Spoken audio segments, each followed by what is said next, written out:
So, here we are again, another arriving at video. This one is Leeds City Station in a nice 1980s Class 47. Nice and grubby, this engine. Sounds quite rough as well, especially if you compare it to the West Somerset Railway. There's a preserved Class 47 on that. Yeah, it does sound rough in comparison. But welcome back. As you can see, it's another nice day. Don't ask me why I've decided to do these videos. In this one, not quite sure how accurate the station stop is going to be. But I think in this one we do a little bit of a walkabout, just to try and find some collectibles, which is kind of what I want to do really.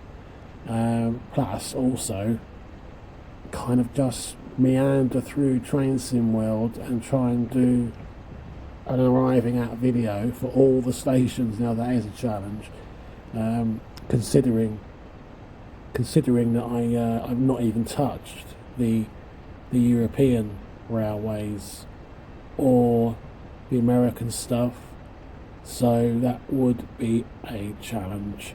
I nearly pulled the trigger on Train Sim World 2 the other night. I think the base pack is only £25, and if I'm correct, I believe you can bring your DLC over. But I've still got so much of this to do.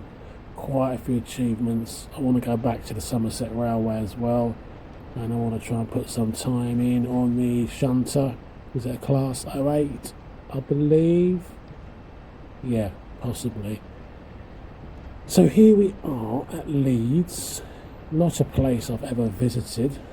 I'm sure it's a nice place. Everywhere's got its nice parts and its parts that you try to avoid. What's been happening with me at the moment, everything goes wrong at once.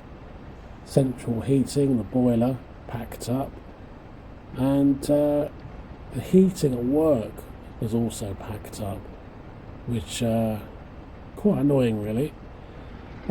It's looking like we've really made a bit of a mess of this. Yeah, I think we put the brakes on way too early. I think we had to give it a little bit more power. There wasn't a gradient or anything else here, so I don't know what went wrong there. When I do an arriving at video, I'll do the ones that go spectacularly wrong, as well as the good ones. All right up against the red light. So I thought it was better than that, in all honesty. But obviously it wasn't. I put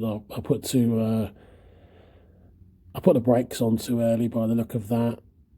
This is just where you are and everything else. If you're not into this kind of thing, it can kind of look a little bit. It looks a bit simple, really, but it's not.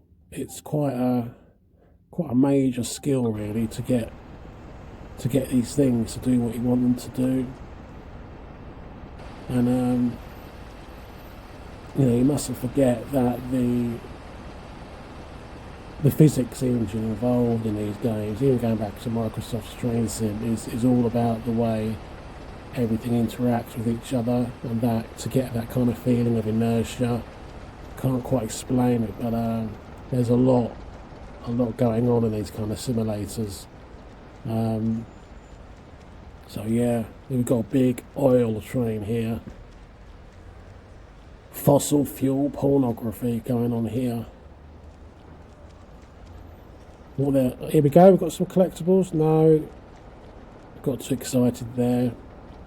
Collectible wise, you get things like fire buckets, you get railway maps, you do get posters in some places, which is quite interesting. There's so many things. I think you can repair ticket machines. Might have that wrong though, but yeah, there is quite a few. I don't think we end up with anything over here. I think we have to go over the bridge. Yeah, here we go. So as I said before, it's quite a large area that's been modelled, and you can roam. And that's quite impressive, really. I mean, obviously you can't go outside, you can't go into the car parks outside. And then what is funny is looking at all the generic cars that you can see, and working out what they're supposed to be. But take care. Bye bye. I gotta barbecue your ass in molasses!